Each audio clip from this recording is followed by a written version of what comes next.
Lu kan punya anak nih. Iya. Lu punya anak. Terus anak lu digendong-gendong sama orang.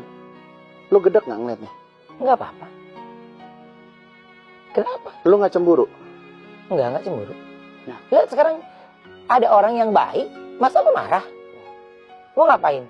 Gue marah kalau anak gue lu perlakukan gak baik, baru gue sikat. Kalau ada yang sayang justru malah lebih senang. Okay. Jadi kalau ada orang baru yang sayang sama anak lu, gendong anak lu, itu yang dikomporin sama netizen. Nah, dia tuh mengharap gue bereaksinya marah. Ya.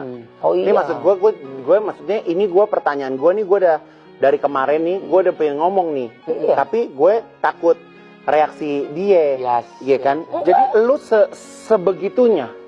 Siapapun gue udah bilang urusan hidup gue dengan ibunya selesai, tapi urusan gue sama anak tetap anak.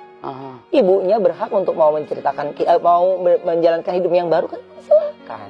Kan nggak ada nyusahin gue, nggak ngerepotin gue. Kan yang repot ini netizen nih. Betul. Menyatu-nyatukan obrolan membuat akhirnya menjadi sebuah keributan. Ya. Akhirnya keluar lagi kalimat-kalimat yang kurang pantas didengar. Oke. Nah, gitu. Kalau gue mau, gue dibilang gini, untungnya gue udah pegang keimanan Islam gue, gitu istilahnya ya. Kalau kagak, gue mau udah begini nih, monyet, gue gitu. Enggak, gue udah. Gue cuma gini dong. Ini bukan monyet, King Kong, Oma, harus gini Oma. Tapi jadi, gila ya, lu tuh, maksud gue, ini gue tuh ngelihat dia, Pam, dia menyikapi masalah ini beda banget antara Ruben yang dulu sama sekarang. Iya. Apa yang mau, lu udah ngerasa kayak udah lelah versi rentek yang udah mau ngapain lagi gitu? Nih. Udah beda Bensu. Gue itu kayak ngeliat orang lain juga kan? Dulu gue lama sama Bensu nih. Sekarang ngelihat Bensu yang ini dengan reaksi seperti ini. Lingkungan kan? Lingkungan yang pertama sangat amat berpengaruh. Pertemanan berpengaruh. Itu yang gue bilang. Kalau udah Allah punya mau, lu gak ada yang bisa ngatur, gue dibilangin. Di situ.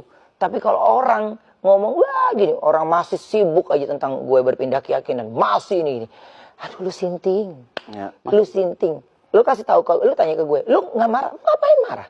Ya. Kurang urusan udah selesai. Gue marah kalau itu masih ada ikatannya. Udah selesai. Yang penting. Oh juga nggak ada, bukan itu selingkuh, bukan apa ya? Bukan. Ya. Jadi orang itu maunya mendengarkan reaksi gue marah. Oh enggak. Ya. Enggak sama sekali. Lu nggak akan dapat itu dari gue. Ya. Jadi kalau buat gue gini nih, lu tanya ke gue. Kalau misalnya nih ya, anak gue udah bilang kan, ketika gue masuk Islam, itu satu final terakhir adalah di pikirannya anak. Lalu udah gue cerita. Oke, baik. Kalau memang tak seindah yang diceritakan, gue cuman bilang gini. Kalau anak gue tidak mengingat gue, dia benci gue, dia ini gue, dia misalnya, wah dia gini. Apapun yang ada di pikirannya dia, ya, masukan di kupingnya dia. Atau itu, ada yang orang yang masukin lah gitu. Oh iya, ada. Itu pun gue, kalau dia tidak bertanya sama gue, tidak akan gue menjawab. Karena siapapun yang menjawab akan terkesan merasa dirinya benar atau menjelaskan. Tapi gue ada di fase dimana ketika anak gue kayak gitu, gue oke, gue ngomongin hal terpahit. Ketika mereka tidak mau menoleh ke gue, dia menganggap gue adalah orang yang aneh, orang yang berubah, orang yang berbeda. Ya, karena keputusan gue udah cuman kepingin setia sama Allah. Konsekuensi. Jadi gue maunya Allah atur aja udah semua. Kalau gue dikasih deket, gue kasih deket banget. Kalau enggak pun enggak apa-apa. Waktu juga kan gitu. Mereka juga udah punya kesibukan masing-masing. Ada lu punya rasa gini, oh enggak. Gue bangga ngelihatnya mereka sibuk dengan pekerjaan mereka. Mereka sibuk dengan ini.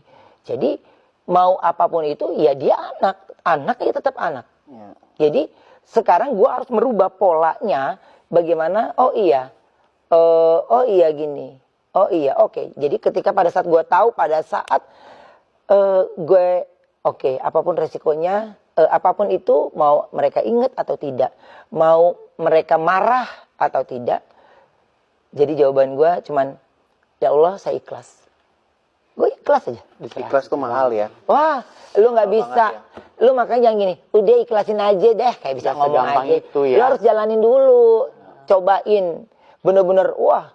Alhamdulillahnya Kak, gue dikasih jatuh, kedebuk, hancur, remuk, wah duri, ini, wah.